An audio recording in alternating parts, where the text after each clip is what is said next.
Hey everybody, welcome to Bad Wrench Automotive. Okay, in this video, we're going to go over this alternator. This is one of the more difficult ones to replace. I'm gonna give you guys a little pro tip here. If your alternator is located down low on the engine, meaning that you have to remove other things to access it, you have one of the more difficult alternators to change. Some of the newer vehicles are this way where the alternators are down low, meaning that sometimes you got to pull an AC compressor, sometimes you got to pull a power steering pump. That was the case in our 04 GTO. We had to pull the power steering pump in order to give us room to do the alternator. This is one of those deals that when you're in there, you should do it because it's one of the biggest problems to get in there. And I'm about to show you guys all the steps to do it. All right, so first we have our power steering pump, guys. There's going to be a tab on this side that holds this in place. This is the reservoir. There's going to be a hose that you need to disconnect that stays with the car. You will need to remove this line to the pump. That will be a 16 millimeter wrench. You will have two bolts that hold the pump on. Those two are right there. They are a 15 millimeter bolt. You will need a small 3-inch extension on a ratchet. Then we come to the nasty one. This bracket, this alternator, and you pull the bracket with the alternator. You put the bracket back on the new alternator before you drop it in. You have two bolts that go through. Actually, I'm looking here. We've got 3 bolts that go through. You can see right here on this side where the dirt has been rubbed away. 3 bolts that go through to the head and engine block. I'll show you guys that in just a bit. These are the bolts, and I got them laid out in pattern. So top bolt, bottom bolt, middle bolt. The middle bolt is this one right here. Only that's on this side of the bracket, tucked inside there. And we have a bolt for the back side of the alternator.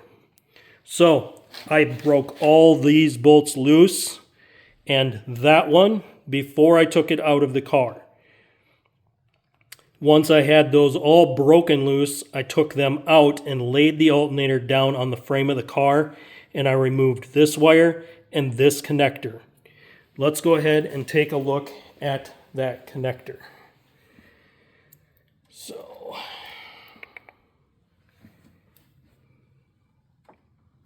there we go. So here is the connector and the wire. So the connector for the back of the alternator and the wire for the back of the alternator. Make sure you wire brush this connector and that it's clean before you put the new one back in. Where those bolts go that hold this whole thing in place is you have one here, and one here. That's what holds this in place. Wait, nope. This is your power steering up here. These are the 2 power steering. You can see the circle. Then you have this one, and then there's one down here. So these 3 hold the alternator. And again, what I had to do was pull those bolts and set it down in here. Actually, I kind of turned it to the side so that the back of it was facing the motor. I then lifted it up a little bit and set it back down so that I had room to disconnect the wires down here. That was the best way to do that process.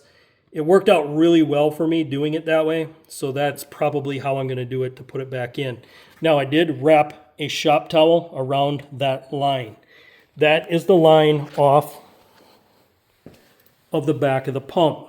That is the 16 millimeter that I was talking about. So guys, on a difficulty level, this one is up there. You do need to know how to take these things apart. You also need to pay attention to any seals. There is a seal that's on that line that's for the 16 millimeter wrench. You will need to remove that O-ring and put a new seal in it. If you just put it back together and you don't put a new O-ring in it, you won't get it to the proper tightness, so it will leak. That seal has to be replaced. So make sure you replace that seal when you're doing this process. When you put this all back together, you shouldn't have any leaks as long as you got everything sealed up properly. The reason that a lot of times these alternators fail is they get oil or grease in them, and that oil or grease shorts out the electrical components, which I'm pretty sure is what happened. The lights were flickering on this car, so I knew that when I went in here to clean up everything and put a new belt in it, a new idler and a new tensioner, I already knew I was doing an alternator. I didn't like the idea of doing it, but it needed to be done. We will have another project coming up in the next few weeks. That project also needs an alternator because the voltage is too low.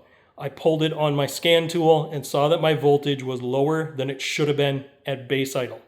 If it's not charging at least 14 at base idle, you should consider doing an alternator change. If it's in the low 13s or 12s, you need to change it. Do not put it back together without changing the alternator because the alternator is about to fail. Those are the little warning signs that as you do these jobs and you learn over time, you learn how to spot them. Guys, I want to say thank you for all your support. Continue hitting the like button, hit that subscribe button, ring that notification bell so you get notified when I drop new videos, and I'll see you on the next one.